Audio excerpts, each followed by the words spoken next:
Yan yung manok ko. Ba't mailap yung manok natin?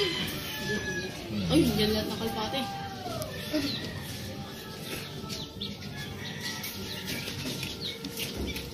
Namumag yung manok tsaka yung kalapate nagsisihama.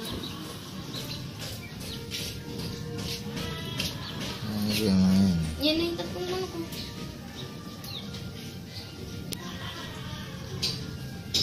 Wow. Ito yung mga manok ko. Hello? Hello? Ito yung manok ko galing ng Ilocos. Tawag ko dito trio. Ano to, mga Texas na ano to, imported. 2 linggo pa lang yan, kaya ganyan na yung itsura. Taan nyo naman ang mga lalaki nyan. 15 mil isa nyan. Yun naman sa kabila yung mga kalapate.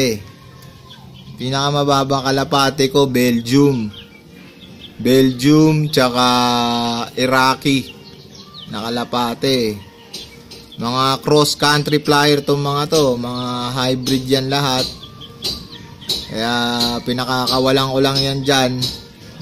Minsan pumapao. Ito yung trio Trio yan Ayan Yan, mga mistis, mga ano pa yan. Palang yan. 1 to 2 weeks ano pa lang yan. Pa isang buwan yung mga yan. Kita nyo naman, bumubulas na. Nahaba ng paa niyan.